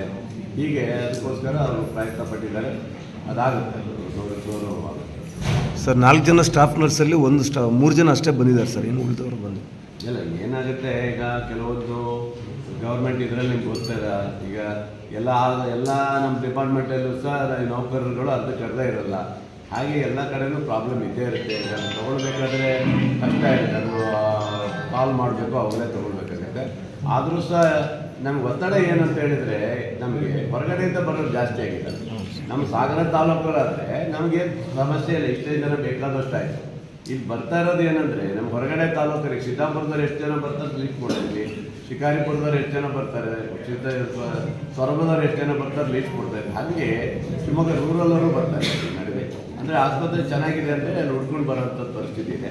ಅದೆಲ್ಲವನ್ನು ನೋಡ್ಕೊಂಡು ನಾವು ಮಾಡಬೇಕಲ್ಲ. ಆದರೂ ಸಹ ಇವತ್ತು ಒಳ್ಳೆ ಗುಣಮಟ್ಟದ ಚಿಕಿತ್ಸೆ ಕೊಡ್ತಾ ಇದ್ದೀವಿ, ಚೆನ್ನಾಗಿದೆ. ಕೆಲವರು ಸುಮ್ಮನೆ ಅಪಪ್ರಚಾರ ಮಾಡೋದು ಎಲ್ಲ ಮಾಡ್ತಾರೆ. ಯಾರೋ ಒಬ್ಬರು ಚೂರು ಹೀಗೆ ಸುಮ್ಮನೆ ಚೆನ್ನಾಗಿ ನಡೆಯೋದಾದರೆ ಅವರಿಗೆ ಇಷ್ಟ ಆಗಲ್ಲ. ಇವೆಲ್ಲ ಮಾಡಬಾರ್ದು. ಸಾರ್ವಜನಿಕ ಆಸ್ಪತ್ರೆ ಅಂದರೆ ಅದು ಅವ್ರದ್ದೇ ನಮ್ಮದೇ ಅಂತ ತಿಳ್ಕೊಂಡು ಕೆಲಸ ಮಾಡಬೇಕು. ಖಂಡಿತವಾಗಿ ನಾನು ಹಿಂದಿದ್ದಾಗೂ ಸಹ ಈ ಆಸ್ಪತ್ರೆಯನ್ನು ನಂಬರ್ 1 ತಂದಿದ್ದೆ. ನಿಮ್ಗೆ ಗೊತ್ತಿಲ್ಲ, ಹಿಂದೆ ನಾನು ಇರಬೇಕಾದ್ರೆ 2009 ಒಂದು ಅವಾರ್ಡ್ ಬಂತು. ಅವತ್ತು ನಮಗೆ ಕಲ್ಲು ಹಾಕಿಟ್ಟಿದ್ದೀವಲ್ಲ, ಅದು ನಮ್ಮ ಅವಾರ್ಡ್ ಬಂತು. ಅವಾಗ 50 ಲಕ್ಷ ರೂಪಾಯಿ ನಮಗೆ ಸ್ಪೆಷಲ್ ಗ್ರ್ಯಾಂಟ್ ಅಂತ ಕೊಟ್ಟರು. ಅವತ್ತೇ ಕೊಟ್ಟರು ಆ ಕಾಲದಲ್ಲಿ. ಹಾಗೆ ಆ ಕಾಲದಲ್ಲೂ ಸಹ ನಾನು ಫಸ್ಟು ಇಡೀ ರಾಜ್ಯದಲ್ಲಿ ಡಯಾಲಿಸಿಸ್ ಮಿಷನ್ ಇಡೀ ರಾಜ್ಯದ ತಾಲೂಕಲ್ಲಿರೋದು ಇವು ಕೋಲಾರದಲ್ಲೆಲ್ಲ ಒಂದಿತ್ತು. ಪ್ರಥಮ 2ನೇ ಸ್ಥಾನದಲ್ಲಿ ಸಾಗರಕ್ಕೆ ತಗೊಬಂದಿದ್ದೆ ಆ ಕಾಲದಲ್ಲಿ ನಾವು. ಅಂದರೆ ಆ ಥರ ಈಗ ಬೇಕಾದಷ್ಟು ಅನುದಾನ ಬರ್ತದೆ. ಡಯಾಲಿಸಿಸ್ ಮಿಷನ್ ಈಗ ನೋಡಿದಾರಲ್ಲ, ಹಿಂದಿನ ಸರ್ಕಾರದಲ್ಲಿ ಎಷ್ಟಿತ್ತು, ಈಗ ನಮ್ಮ ಸರ್ಕಾರ ಬಂದಮೇಲೆ ನಾವು ಬಂದಮೇಲೆ ಹೇಗಿಟ್ಟಿದ್ದು ನಮಗೆಲ್ಲ ಗೊತ್ತಿದೆ. ಪ್ರತಿಯೊಂದು ಸಹ ಯಾವುದೇ ಕೊರತೆ ಇಲ್ಲಂಗೆ ದುಡ್ಡಿದೆ. ಈಗ ರಿಪೇರಿಗೂ ಸಹ 1,75,00,000 ರೂಪಾಯಿ ಈಗಾಗಲೇ ಇದೆ. ಈಗ ಸ್ವಲ್ಪ ರಿಪೇರಿ ಆಗಿದೆ, ಇನ್ನೂ ಭಾಳ ಇದೆ. ಮಕ್ಕಳ ಆಸ್ಪತ್ರೆಗೆ ಆಲ್ರೆಡಿ ರಿಪೇರಿ ಮಾಡಿ ಅಲ್ಲಿಗೆ ಏನೇನಾಗಬೇಕು ಎಲ್ಲವನ್ನು ರೆಡಿ ಮಾಡಿ ಕೊಟ್ಟಿದ್ದೀವಿ. ಇನ್ನೊಂದು ಸ್ವಲ್ಪ ಇದೆ, ಅದು ಮಾಡ್ತೀವಿ. ಹಾಗಾಗಿ ಕೊರತೆ ಏನಿಲ್ಲ. ಎಲ್ಲವನ್ನು ಈ ಆಸ್ಪತ್ರೆಗೆ ಮಾಡುವಂಥದ್ದು ರಾಜ್ಯ ಸರ್ಕಾರದಲ್ಲಿದೆ. ಮೆಡಿಸಿನ್ ಬಗ್ಗೆ ಒಂಚೂರು ಹೇಳಿದ್ದಾರೆ. ಕೊರತೆ ಆದರೆ ನಮ್ಮ ಹತ್ರ ದುಡ್ಡು ಇರುತ್ತೆ, ತಗೊಳ್ತಾರೆ, ಅಡ್ಜಸ್ಟ್ ಮಾಡಿ ತಗೊಳ್ತಾರೆ. ಹಾಗಾಗಿ ಇಲ್ಲಿ ಆಸ್ಪತ್ರೆ ಚೆನ್ನಾಗಾಗಬೇಕು, ಅಪ್ಗ್ರೇಡ್ ಆಗಬೇಕು ಅನ್ನೋದು ನಮ್ದೆಲ್ಲರೂ ಕನಸಿದೆ. ಆದಷ್ಟು ಬೇಗ ಅದು ಮಾಡಿಸ್ಬೋದು ಸರ್. ಒಟ್ಟಾರೆ ಸಿಬ್ಬಂದಿಗಳಿಗೆ ಮತ್ತು ವೈದ್ಯರುಗಳಿಗೆ ಏನು ಸೂಚನೆ ಕೊಟ್ಟಿದೆ ಸರ್? ಅವ್ರಿಗೆ ಈಗಾಗಲೇ ಹೇಳಿದ್ದೆ ನಾನು. ಸಿಬ್ಬಂದಿಗಳ ಬಗ್ಗೆ ನಮ್ಮ ಸದಸ್ಯರುಗಳೆಲ್ಲ ಹೇಳ್ತಾರೆ, ಏನು ಯಾರು ಸರಿ ಕೆಲಸ ಮಾಡಲ್ಲ, ಏನು ಮಾಡಲ್ಲ, ಅದೆಲ್ಲ ವರದಿ ನಮಗೆ ಕೊಡ್ತಾರೆ. ಆಮೇಲೆ ನಾವು ಅವರೆಲ್ಲ ಇವತ್ತು ಮೀಟಿಂಗಲ್ಲಿ ಚರ್ಚೆ ಮಾಡ್ತೀವಿ. ಸಿಬ್ಬಂದಿಗಳು ಡಾಕ್ಟ್ರುಗಳು ಒಳ್ಳೆ ಕೆಲಸ ಮಾಡ್ತಾರೆ, ಮತ್ತು ಡಾಕ್ಟ್ರ್ ಕೊರತೆನೇ ಏನಿಲ್ಲ. ನಮ್ಮ ಕಣ್ಣಿನ ಡಾಕ್ಟ್ರು ಒಂದು ಬಿಟ್ಟರೆ ಬಾಕಿ ಎಲ್ಲರೂ ತುಂಬ ಜನ ಎಲ್ಲರೂ ಸರಿಯಾಗಿದ್ದಾರೆ. ಹಾಗಾಗಿ ನರ್ಸ್ಗಳು ಈಗಾಗಲೇ ಅವರು ಚೆನ್ನಾಗಿ ಮಾಡ್ತಾಯಿದ್ದಾರೆ. ಹಾಗಾಗಿ ನಾವು ಸಣ್ಣ ಪುಟ್ಟದ್ದು ಇದ್ದೇ ಇರ್ತಾವೆ. ಒಂದು ಸರಿ ನಮ್ಮ ಡಾಕ್ಟ್ರು ಯಾವತ್ತೋ ಒಂದು ಸರಿ ಊಟಕ್ಕೆ ಹೋಗಿದ್ರು, ಅವಾಗ ಬರೋದು ಸ್ವಲ್ಪ ಲೇಟ್ ಆಯಿತು, ಅದಕ್ಕೆ ಸ್ವಲ್ಪ ಗಲಾಟೆ ಮಾಡ್ತಾರೆ. ಇವೆಲ್ಲ ಇದ್ದೇ ಇರ್ತಾವೆ. ಸಣ್ಣ ಪುಟ್ಟಕ್ಕೂ ತಾಳ್ಮೆ ಇಲ್ಲ. ಈಗ ಹುಡುಗರಿಗೆ, ಜನರಿಗೆ, ರೋಗಿಗಳಿಗೆ ತಾಳ್ಮೆ ಇರಲ್ಲ. ಅವೆಲ್ಲ ಅಡ್ಜಸ್ಟ್ ಮಾಡ್ಕೊಂಡು ಹೋಗ್ಬೇಕಾಗತ್ತಲ್ವಾ. ಹಾಗಾಗಿ ಒಂದು ಆಸ್ಪತ್ರೆ ಆದಮೇಲೆ ಎಲ್ಲ ಜನರು ಬರ್ತಾರೆ. ಅವ್ರನ್ನೆಲ್ಲ ಸಮಾನತೆ ತಗೊಳ್ಳುವಂಥ ದೃಷ್ಟಿಯಲ್ಲಿ ಆಗ್ತಾಯಿದೆ. ಉತ್ತಮವಾದಂಥ ಸೇವೆಯನ್ನು ಕೊಡ್ತಾ ಇದ್ದಾರೆ ಡಾಕ್ಟ್ರು. ನಾನು ಅವರಿಗೆ ಅದನ್ನು ಹೇಳ್ತೀನಿ. ಸರ್, ಕೆಲವೊಂದು ಸಲ ಹಾಸ್ಪಿಟ್ಲಲ್ಲಿ ವೈದ್ಯ ಸಿಬ್ಬಂದಿಗಳ ಮೇಲೆ ಕೆಲವೊಬ್ಬರು ಹಲ್ಲೆ ಮಾಡೋದಕ್ಕೆಲ್ಲ ಪ್ರಯತ್ನ ಪಡ್ತಾ ಇದ್ದಾರೆ. ಮುಖ್ಯವಾಗಿ ಆಸ್ಪತ್ರೆ ಅಪ್ಗ್ರೇಡ್ ಆಗಿದೆ, ಹೆಚ್ಚು ರೋಗಿಗಳು ಬರ್ತಾ ಇದ್ದಾರೆ. ಸಾಗರ ನಮ್ಮ ಆಸ್ಪತ್ರೆಯಲ್ಲಿ ಒಂದು ಪೊಲೀಸ್ ಕೊಠಡಿ ಮಾಡಿದರೆ ಈಸಿ ಆಗುತ್ತೆ, ವೈದ್ಯರಿಗೊಂದು ರಕ್ಷಣೆ ಆಗುತ್ತೆ ಅಂತ ಮಾಡ್ಬೋದು ಸರ್. ಅಟ್ಲೀಸ್ಟ್ ಸೆಕ್ಯೂರಿಟಿ ಗಾರ್ಡ್ ಆದರೂ ಇರ್ಬೋದು ಸರ್ ಹಾಸ್ಪಿಟಲಲ್ಲಿ, ಹಿಂದೆ ಇದ್ರು. ಇದು ಶುಕ್ರವಾರದ ಸಮಗ್ರ ಸುದ್ದಿ. ನಿರಂತರ ಸುದ್ದಿಗಾಗಿ ನೋಡ್ತಾ ಇರಿ GMS ನ್ಯೂಸ್. ನಮಸ್ಕಾರ.